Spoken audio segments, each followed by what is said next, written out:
네, 안녕하세요. 네, 안녕하세요. 반갑습니다. 6월 라이브 강의 시작하도록 하겠습니다.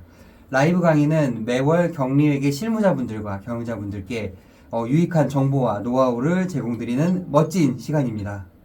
오늘의 주제는 격리회계 실무자분들 그리고 대표자분들이라면 반드시 한 번쯤을 건너왔을 골짜기, 즉 격리회계 초보자 시절에 대한 얘기로 저희가 컨텐츠를 준비해봤습니다. 네, 오늘은 1시간 만에 우리 회사의 격리회계 파악하기라는 주제로 1시간을 달려보도록 하겠습니다.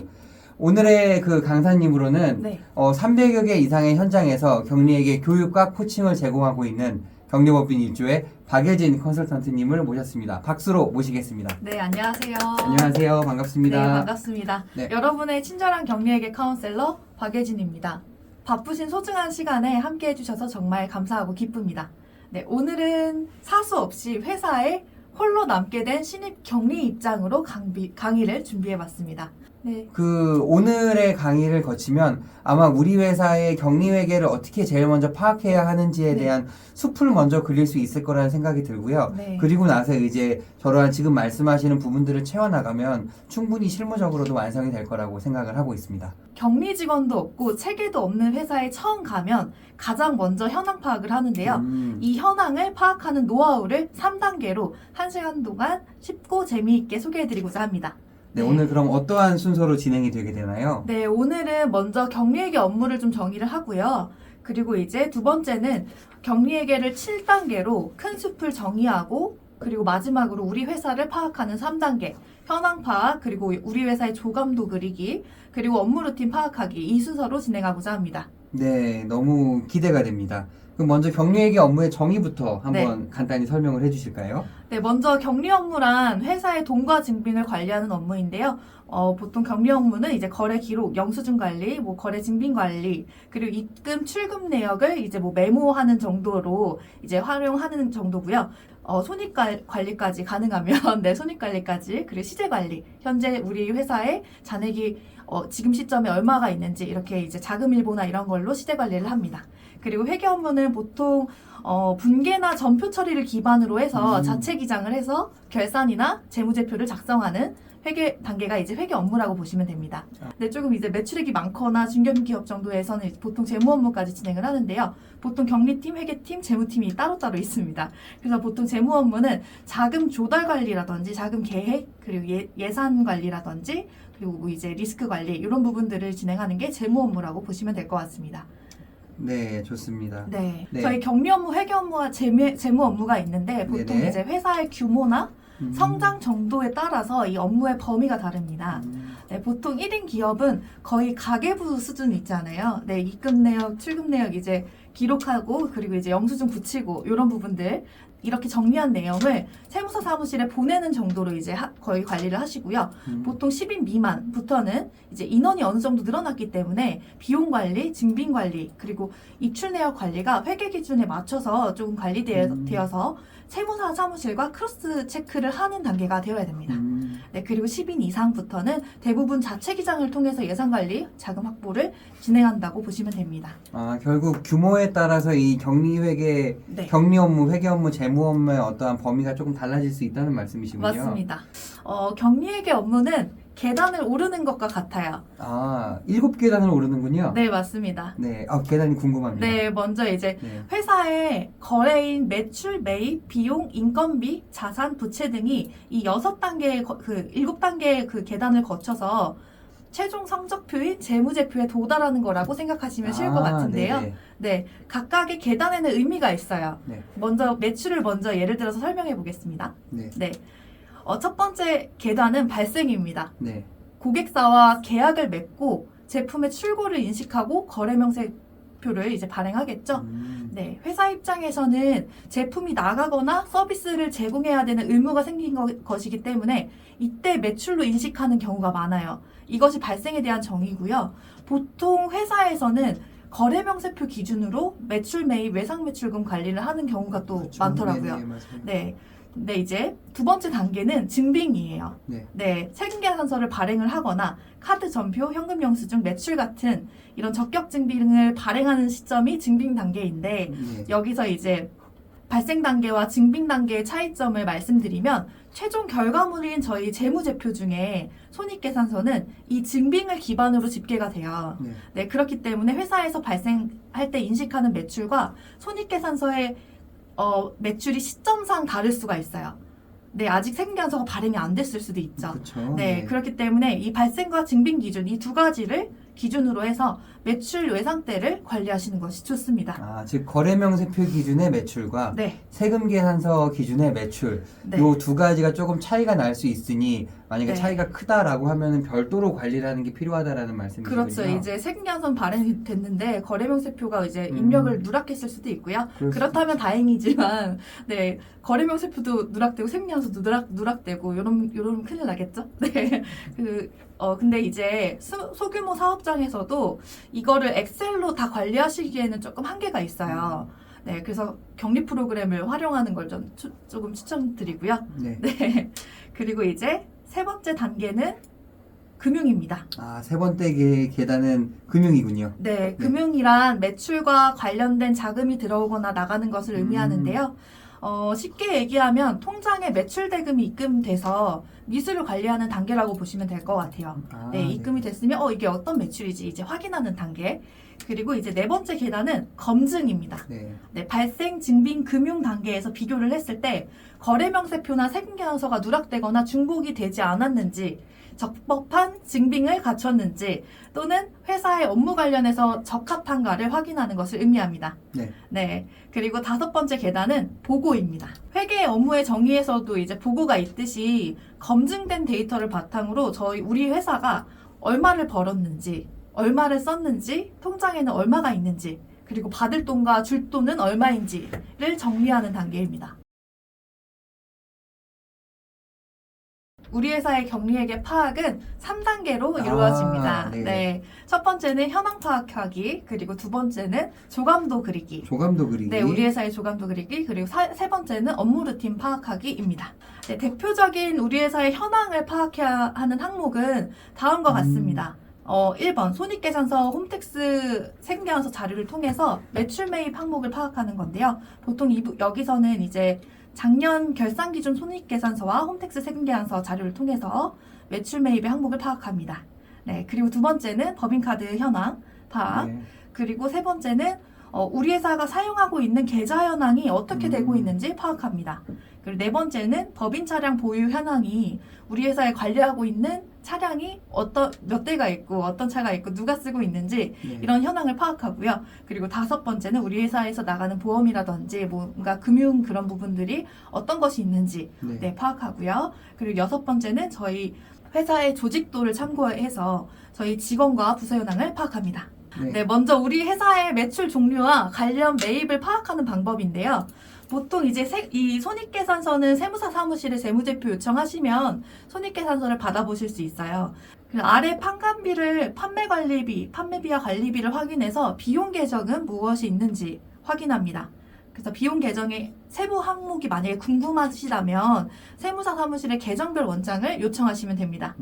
네, 그리고 두 번째는 저희 회사가 이렇게 어떤 거를 파는지 항목은 알았어요. 근데 뭘 파는지를 알려면 품목을 보셔야 되는데요. 이 품목은 저희가 발행한 세금계산서, 전자세금계산서 그 발급 목록 조회를 통해서 품목을 확인하실 수 있어요. 보통 저는 한 3개월에서 1년 정도, 6개월 정도 해가지고 저희 회사에 주로 판매하는 품목이 무엇이 있는지 확인을 합니다. 네. 손익계산서를 확인을 해서 네. 먼저 우리의 매출과 비용의 어떤 계정 과목이 뭔지를 확인한 후에 네. 그럼 그것들이 이제 어떠한 상품군이 있는지는 이제 직접 홈택스에 들어가서 세금계산서의 항목들을 보고서 조금 그렇죠. 파악을 하면은 네. 내가 우리 회사에서 파는 거는 이거고 이게 이러한 계정 과목이구나라는 걸 이해할 수 있다는 말씀이시죠? 네, 맞습니다. 아, 보통 사업자 등록증에도 뭔가 업태랑 종목이 나와 있기는 하지만 그걸로는 충분하지 않을 수 있어요. 파악하기에는. 네. 그래서 이런 부분들은 품목을 가지고 확인하는 법도 이제 꿀팁입니다. 아, 네, 좋습니다. 네. 그리고 이제 다음은 회사에 현재 부서가 어떻게 되는지, 직원들은 누가 있는지 이런 걸 파악하는 단계인데요. 보통 회사에 조직도가 있다면 조직도를 확인하셔서 전반적인 조직 현황을 파악합니다. 격리 업무는 여러 부서와의 그 커뮤니케이션이 정말 중요해요. 어떤 부서가 있고 내가 어떤 직원분들과 협업을 해야지 내 업무를 잘 해낼 수 있는지를 확인합니다. 음. 네, 그래서 나의 업무 범위가 만약에 급여 부분도 포함이다라고 하면 급여 대장을 통해서 급여일과 사원 현황을 파악합니다. 그래서 연차 관리는 어떻게 하고 있는지, 그리고 근로소득 이외에 사업소득이나 기타 소득은 없는지 확인하면 되고요. 그리고 이제 이 직원별 뭔가 각종 서류들이 있을 거예요. 뭔가 근로계약서, 신분증, 통장사본, 등본. 이거는 한 곳에 정리하시는 게 좋아요. 네, 보통 폴더로 막 하시거나 아니면 수기 서류로 관리하시는 경우가 되게 많은데, 보안의 위험도 있고요. 그래서 본인만 볼 수 있거나 그 권한을 설정할 수 있는 그런 곳에 한 곳에 정리하시는 게 좋습니다. 네, 다음은 법인카드 현황입니다. 아, 법인카드 현황 네. 중요하죠. 그 카드사 사이트에 들어가시면 공인인증서로 로그인하시면 로그인이 안 되면 거의 계정이 없을 수도 있거든요. 그럼 통합회원으로 가입하셔가지고 카드가 총 몇 장인지 확인하실 수 있어요. 홈페이지에서 확인하실 수 있는 거는 총 카드 개수와 현황입니다. 그래서 카드의 일부 번호가 별표로 표시되기 때문에 실사로도 확인을 하셔야 돼요. 그래서 누가 몇 번 카드를 가지고 있는지, 그리고 카드 유효 기간과 분실 정지도 관리를 해야 되니까 이제 뭔가 카드 앞뒷면을 찍어서 보관하시는 것도 좋고요. 그런 식으로 현황을 관리해서 리스트업 해가지고 이 카드를 가지고 있는 직원이 퇴사해서 다른 직원한테, 새로운 직원한테 갈 수도 네. 있잖아요. 그럼 변동 상황이 있을 때마다 좀 체크를 하셔가지고 비용 관리를 하시는 게 좋습니다. 네, 법인카드도 우리가 현황 관리를 이렇게 조금 해야 네. 된다라는 말씀을 해주셨고요. 네, 맞습니다. 네. 그리고 다음은 이제 우리 회사의 일반 입출금 계좌, 대출금, 예적금 현황을 파악하는 단계입니다. 정말 아무 정보가 없다면 세무사 사무실에 새로 입사한 격리 담당자인데요. 인수인계를 못 받았어요. 잘 부탁드립니다. 라고 인사를 좀 하시고, 네. 그리고 거래처 더존이나 세무사랑 프로그램에 거래처 탭에 가면 금융기관 엑셀 리스트를 받을 수가 있어요. 그럼 저희가 이제 결산을 한번 했을 거니까 그 결산했을 때 우리 계좌 그 금융기관 거래하는 금융기관이 무엇이 있는지 다 받으실 수가 있거든요. 그걸 기반으로 해서 은행 사이트를 접속하셔가지고 실제 보유 현황을 확인하고, 그리고 대출의 경우에는 또 은행 이외에 뭔가 대출이 있으실 수가 있거든요. 네. 그런 부분들을 잘 확인하셔가지고 현황 관리를 이제 리스트업을 합니다. 보통 이제 왼쪽 아래 화면 보시면 이런 식으로 현황을 관리하시는 게 좋고요. 보통 계좌별로 담당자가 정해져 있을 수도 있고 네. 뭔가 조회 권한이 다 다를 수가 있기 때문에 뭔가 현황을 이렇게 리스트업 해가지고 정리하시는 게 먼저 중요합니다. 네네. 네. 그리고 그 다음은 법인 차량 보유 현황입니다. 세무사 사무실에 고정자산 관리대장을 요청하시면 돼요. 자산 등록된 차량 운반구 보유 현황을 기반으로 리스트업을 하시면 되고요. 근데 이제 법인 명의가 아니지만 저희가 관리해야 되는 차량이 있을 수가 있어요. 그래서 명의를 잘 구분해서 렌트인지 아니면 리스인지 아니면 뭔가 대표님 개인 명의인지 리스트업을 해가지고 관리하시는 게 좋고요. 내부에 또 보관 중인 차량 서류들이 막 뿌려져 있을 수 있어요. 뭔가 보험증권, 차량 운행 보험증권이라든지 아니면 차량 계약서, 뭔가 캐피탈 납입 내역서, 네. 여러 가지 그 계약서들이 있을 수 있거든요. 그런 부분들, 차량 등록증, 이런 것들을 한 곳에 이것도 리스트업 하셔가지고, 2단계는 저희 회사의 전반적인 조감도를 그리는 건데요. 보통 제가 그 회사의 전반적인 숲을 파악하기 위해서 그리는 마인드 맵이에요. 네, 보통 저는 마인드 맵으로 이 매출, 매입 원가, 그리고 인건비, 비용, 그리고 자산 부채, 그리고 우리 회사의 지원금이나 뭔가 R&D 국책이 있는지, 그리고 투자는 어떻게 진행되고 있는지, 이런 부분들을 이제 카테고리로 나눠가지고, 마인드맵처럼 이제 해가지고 저희가 내가 관리를 해야 되는 부분이 어떤 것들이 있는지, 네, 이런 부분을 파악합니다. 이거야말로 네. 딱 이렇게 한눈에 볼 수 있도록 한 거네요. 맞아요. 한눈에 우리 회사를 다 펼쳐볼 수 있도록. 이거 만드시면은 대표님께서 정말 좋아하세요. 그런가요? 대표님께서도 뭔가 네. 내가 머릿속으로 그냥 감으로만 알고 있던 게 눈으로 이렇게 뭔가 전반적으로 보이니까 네. 대표님의 이쁨을 받을 수 있습니다. 네. 네. 초보 격리 실무자분들 대표님께 플러스 1점을 가져가고 싶으시다면 잘 들었다가 네. 꼭 한번 작성해 보시기 바랍니다. 맞습니다. 네, 그럼 어떻게 작성하는지 설명을 좀 부탁드리겠습니다. 네. 네. 보통 이제 우리 회사가 어떤 상품을 판매하며 어떤 증빙이 필요한지를 정리하면 되시는데요. 보통 이제 먼저 우리 회사의 고객이 누군지 파악을 해야겠죠. 우리가 B2B인지 기업 상대로 하는 이제 사업인지 아니면 B2C 이제 고객을 상대로 이제 소비자들을 상대로 판매를 하는 기업인지 회사인지 파악을 먼저 하시고요. 그 다음에 저희 회사가 만약에 매출생계환서가 발행된다면 거래를 입증할 수 있는 사업자 등록증, 견적서나 뭔가 계약서가 있는지 내가 어떤 서류를 챙겨야 되는지 한번 확인을 해봅니다. 네. 보통 모르시면은 세무사 사무실에 한번 전화하셔가지고 보통 세무신고 시에 어떤 자료를 주나요? 전달드리면 되나요? 라고 한번 물어보셔도 되고요. 그리고 두 번째는 온라인 매출이 발생한다면 각 사이트별로 어떤 상품이 주로 판매되는지 뭔가 매핑하는 게 좋아요.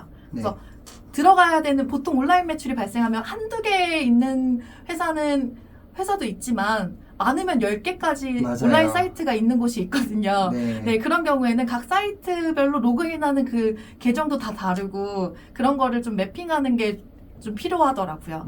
그래서 사이트별로 어떻게 들어가고 어떤 아이디로 로그인하고 패스워드를 이렇게 로그인해야 되는지 이 패스워드도 너무 자주 바뀌어가지고 패스워드를 틈만 나면 바꾸라고 하더라고요. 그리고 2차 인증도 필요한 경우도 있고 그런 부분들이 이제 뭐가 필요한지 미리 매핑을 해가지고 좀 이제 정리를 해두시면 나중에 내 후임이 들어와서 인수인계 하시거나 할 때 되게 유용하게 쓰일 수 있습니다.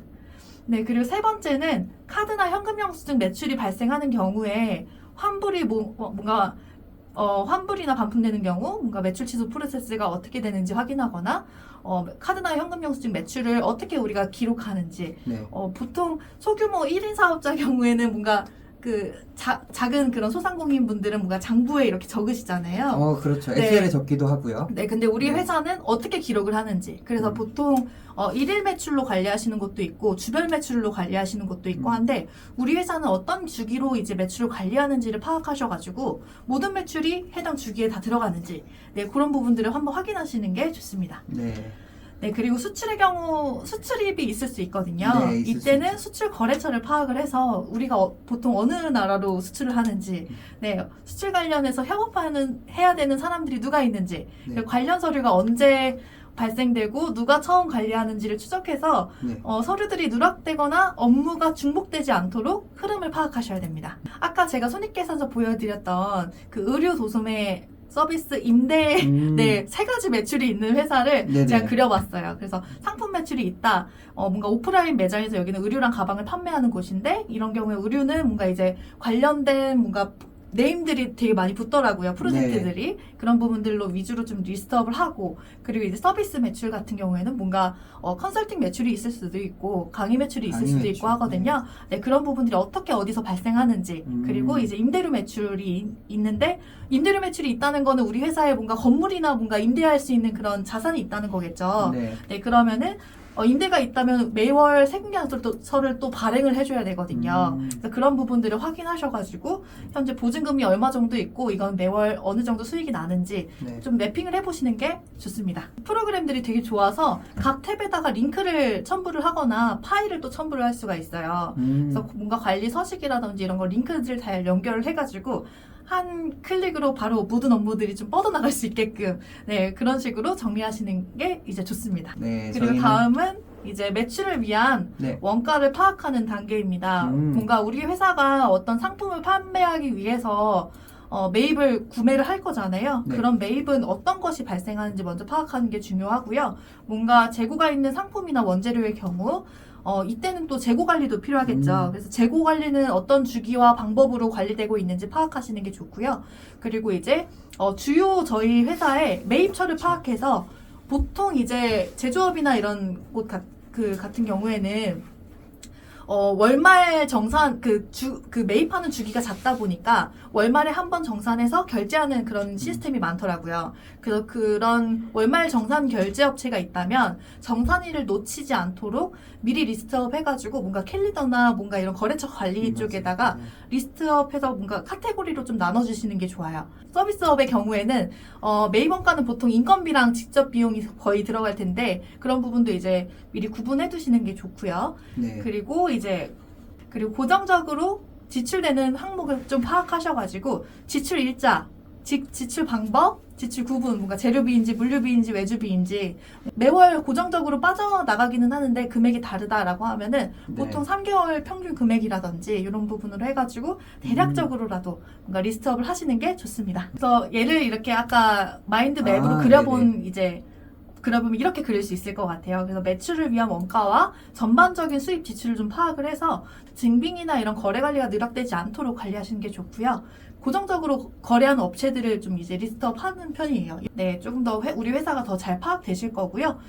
네, 수입 지출 관련해서는 매출로 인해서 들어오는 수입이 어떤 게 있는지, 어느 정상 주기로 입금이 되는지, 어느 주기로 이제 돈이 들어오는지, 뭔가 아까 임대료가 있다면 보통 임대료의 입금일은 언제인지, 그리고 지출도 관련해가지고 매주 뭔가 우리가 수시 지출되는 그런 일자도 좀 고정해 놓는 게 좋아요. 매주 매일매일 나가는 것보다 뭔가 일주일에 한 번씩으로 해가지고 좀 그 고정 수시 지출 일자를 좀 픽스해 놓는 게 좋고요. 그리고 이제 고정비 지출일 일별로 1일, 5일, 10일, 15일, 25일, 말일 이런 식으로 좀 5일 단위로 좀 끊어가지고 저희 회사에 매월 나가는 것들이 있을 거예요. 네, 그런 부분들을 좀 리스트업 해가지고 어떤 것들이 나가고 있는지 고정비 관리하실 때 조금 의사결정 하실 수 있도록 미리 이렇게 정리를 해가지고 뭔가 주간 보고랑 같이 이렇게 딱 드리면 대표님 정말 좋아하십니다. 네, 맞아요. 실제로 한 2달 전의 사례인데 저희가 이제 통장 정리를 막 하다 보니까 비용이 고정적으로 나가는 게 있어요. 한 뭐 7,000원, 8,000원 정도인데 매달 나가는데 이제 이게 뭐예요 물어봐도 아무도 몰라요. 아무도 몰라서. 네, 아무도 모르는 그런 지출들이 되게 생각보다 많더라고요. 그래서 결국에는 알아보니까는 예전에 언젠가는 했을 그 통신비가 지금은 쓰지 않고 있는 게 계속 나가고 있더라고요.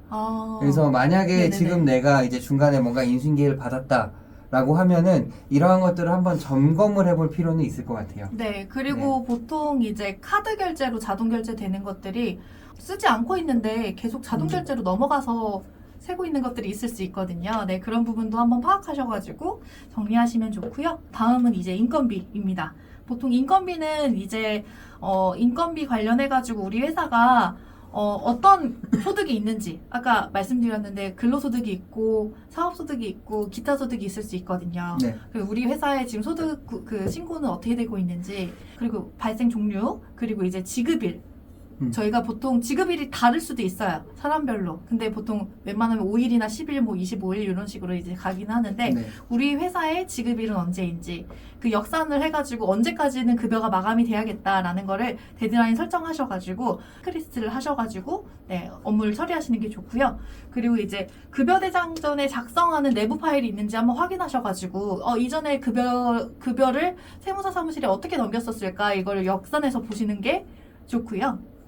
그리고 이제 근로소득, 소득별로 조감도 그리시는 거 이런 식으로 하시면 됩니다.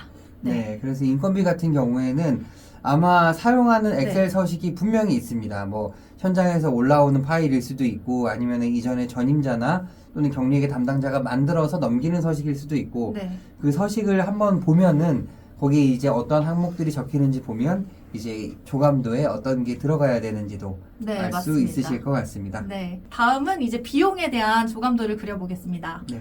비용은 보통 아까 저희 손익계산서나 이제 제조원가 명세서 보시면 계정 과목 기반으로 실제 저희 회사가 사용되는 비용들이 있을 거예요. 아무 정보가 없다는 가정하에 먼저 그걸로 출발을 합니다. 보통 저는 정보가 있어도 일단 손익계산서나 제조원가 명세서를 기반으로 비용들을 이제 출발시켜요. 이 비용은 어디서 따라왔을까? 실질적으로 우리 회사에서는 어떻게 쓰이고 있나? 이런 부분들을 이제 파악해가지고 좀 분석을 하고요. 그리고 이제 저희 회사에 뭔가 비용 규정이 있는지 확인을 해요. 보통 법인카드 비용 규정이 있는 데도 있고 없는 데도 있거든요. 없는 데가 더 많습니다, 사실. 근데 한번 확인을 해보시고, 그리고 우리 회사에 뭔가 지출결의서, 품위서 이런 부분들이 있는지, 아니면 만약에 있다면 작성 기준을 숙지를 해야겠죠.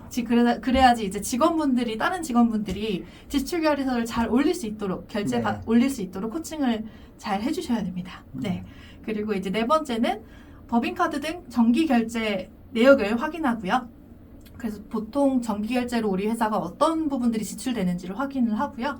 그리고 추가로 챙겨야 되는 증빙이 있는지 확인합니다. 접대비, 뭔가 경조사비 이런 경우에는 청첩장이나 부고장을 챙기셔야 되고 그리고 마찬가지로 뭔가 지출결의서, 견적서, 계약서, 출장품의서 네, 이런 부분들을 이제 잘 챙겨가지고 네, 저희 증빙들이 잘 비용 처리될 수 있게끔 세무사 사무실로 잘 넘어가서 재무제표에 예쁘게 나올 수 있게끔 그 전달하는 역할을 저희 네. 그리고 이제 다음으로 넘어가 보겠습니다. 네. 세 번째 단계예요. 업무 루틴 파악하는 단계인데요. 네. 저희가 이제 먼저 첫 번째는 자금 이출일을 정리하는 거예요. 저희가 기존에 아까 이제 조감도랑 현황 파악을 하면서 네. 고정적으로 지출되는 일자가 언제구나라는 걸 파악하셨잖아요. 그 부분을 이제 뭔가 엑셀로 눈에 딱 보이게끔 리스트업 하시는 겁니다. 그리고 두 번째는 그래서 그렇게 정리한 내용들을 일일 업무, 주별 업무, 월별 업무로 해가지고 내 업무를 정리를 하시는 거예요. 그렇게 하셔가지고 내 업무 루틴, 전반적으로 내가 분기별로 뭘 해야 되는지, 보통 세무신고 시엔 내가 어떤 걸 해야 되는지 이런 부분을 파악하는 단계, 이렇게 세 단계로 이루어진다고 보시면 됩니다. 네, 먼저 첫 단계는 저희 회사의 자금 입출일을 정리하는 거예요. 보통 아까도 이제 수입 지출을 저희가 구분했잖아요. 그런 부분들을 이제 주요 매출 대금 입금일이 언제인지, 주요 매입 대금, 저희가 결제를 해야 되는 지급일이 언제인지 정리를 좀 하시고, 그리고 두 번째는 급여 이체일, 그리고 사업소득 뭔가 이런 급여 관련해서 원천세 나가죠. 원천세 나가고 사대보험, 네, 지출되는 일자 보통 10일로 하는데 조금 더 일찍 미리 체크해가지고 돈이 나갈 수 있도록 잡아주시는 게 좋고요. 그리고 임대료, 저희 회사의 사무실 임차료, 아니면은 뭔가 차량을 렌탈하고 있다고 하면은 렌탈료가 언제 나가는지, 뭔가 대출이자는 어느 주기로 나가는지, 대출금 현황을 관리를 했다면 거기에 이제 대출이자는 얼마인지 연결해가지고 좀 관리하시는 게 좋아요. 이게 어떤 대출이자, 이 이자가 어떤 대출인지, 네, 연결해가지고 이제 관련해서 정리하시는 게 좋고요. 네. 그리고 자동이체나 지출일을 좀 정리하시는 거. 네, 그리고 이제 법인카드도 정기결제 내역이 신용카드의 경우에는 2월 1일 이렇게 나가잖아요. 네.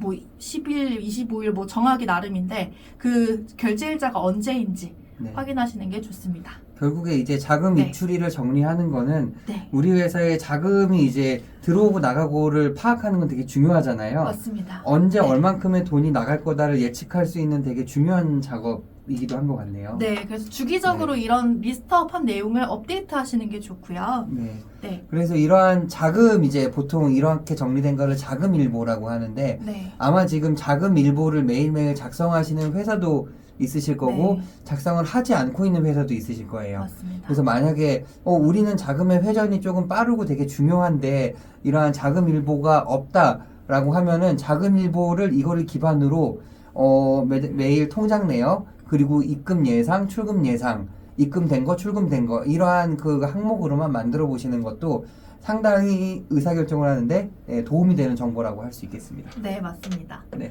네, 다음은 일주월 업무 정리입니다.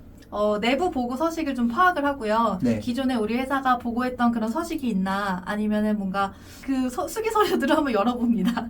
그래서 이제 그런 내용들을 통해서 일별로 내가 해야 되는 거, 그리고 주별로 해야 되는 거, 월별로 뭔가 해야 되는 것들, 보고는 어떻게 이제 대표님이 받기를 원하시는지, 저는 보통 물어봐요, 여쭤봐요, 대표님께. 대표님, 이런 식으로 제가 현황을 정리했는데 어떤 식으로 보고 받고 싶으세요? 보통 이렇게 하시거나, 보통 제가 그 서식 올려드린 것 중에 주간 격리 일보라든지 이런 부분들이 있어요. 그쪽에 현황을 리스트업 하셔가지고 저희 회사에 맞게끔 가져가시는 겁니다. 네. 그리고 매일 해야 하는 업무, 그리고 주별로 해야 하는 업무, 그리고 이제 월별로 해야 하는 업무들을 이렇게 정리를 리스트업 하셔서 하시면 되고요.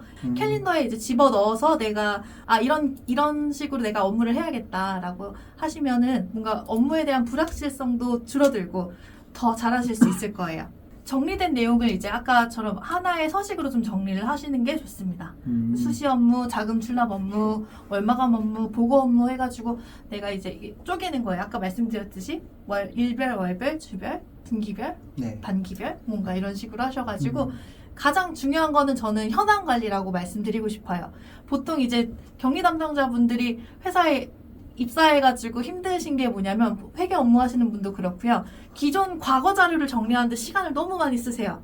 네, 그래서 기존 과거 자료는 나중에 정리를 해도 돼요. 근데 지금 당장 현재의 그런 현황을 정리를 해서 먼저 내가 뭘 해야 되는지를 파악하고 그 다음에 여유가 될 때 기존 과거 자료를 조금씩 정리하면 되거나 네 그런 식으로 하시면 되기 때문에 먼저 가시면은 한 일주일 정도는 우리 회사의 이런 현황들을 파악하시는 그런 기간을 가지시는 게 가장 중요합니다. 경험에서 우러나온 네, 경험에서 우러나온 노하우군요. 네, 맞습니다. 저도 아, 많은 좋습니다. 시행착오를 통해서 사실 과거 자료를 정리한다고 해서 우리 미래에 정말 우리 회사에 정말 도움이 될까라고 생각했을 때 아니더라고요. 그래서 현황을 먼저 파악하고 조금 더 숲을 보면서 이제 일을 할 수 있게끔 그렇게 이제 하게 된 것 같습니다. 네, 저는 모든 중소기업의 성공을 위한 등대가 되겠다는 목표가 있습니다. 그동안 해결하지 못했던 경리에게 문제를 해결하면서 새로운 변화를 만들고자 합니다. 네. 대표님께는 성공을 위한 조력자로, 경리에게 실무자분들께는 성장을 위한 파트너로 함께하겠습니다. 네, 실무를 하고 계시는 여러분들의 시간과 돈을 아껴주는 든든한 파트너 컨설턴트 박예진이었습니다. 네, 오늘 너무 유익한 시간 내주셔서 감사드리고요. 네. 네, 그럼 저희는 7월에 또 더욱 유익한 강의로 찾아뵙도록 하겠습니다. 네. 수고하셨습니다. 시청해주셔서 감사합니다.